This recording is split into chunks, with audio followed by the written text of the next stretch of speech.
eigenlijk is Simão de Buki submeta principalta para promover o lançamento bom de nós muitos de Bonaire. Então, sempre esse Simão de Buki é organizado junto com o Meneer de Holanda, mas atualmente o Meneer não está assim mais. Bonaire mesmo também over, Bonaire que é uma biblioteca, junto com o governo de Bonaire, está assim esse Simão de Buki. Esse Simão de Buki tem tema, e aqui nós usamos duradouro.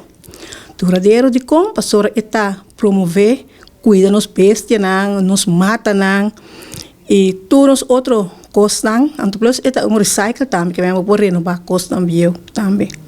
Então, ora que esse Simão de Buki chega, dentro do mês de preparação, nós estamos buscando candidato autor ou contador para visitar a tua escola. Então, a tua escola tem 45 minutos de autor. Então, atualmente, nós temos visita de dois autores de Corsol, que é o Tio Ali e o Mercedes Duran. Então, de Bonaire, nós temos Denise Request de Young. Então, nós temos também contador. Contador nós temos Jackie Bernabela, Oni Emerenciana, então com Letícia Beaumont. Plus, door que a escola é grande na Bonaire, tu escola não pode é mês autor ou mês contador.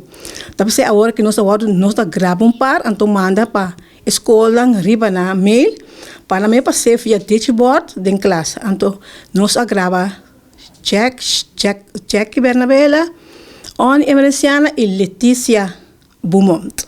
De mês também, hora de preparação, nós estamos preparando coisas para muitos também entrar na escola, que é puzzle, pintura, ou para nós que na conta, isso também nós estamos assim, todo ano.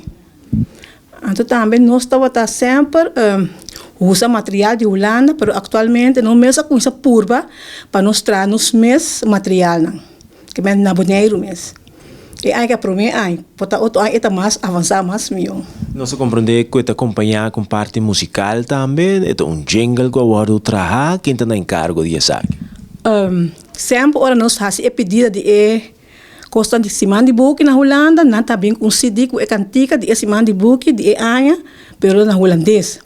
Depois nós quer pensa, então melhor nós fazer maneira na papamento, passou com 5 de fevereiro Aruba a traduzir trocos na papamento, pero nós se nós conhece com o jingle. 3 anos passados nós conhece com 12 rappers de Bonaire, então ano passado também nós abole usa AC Kids, e aí que trouxe nós abole usa AC Kids.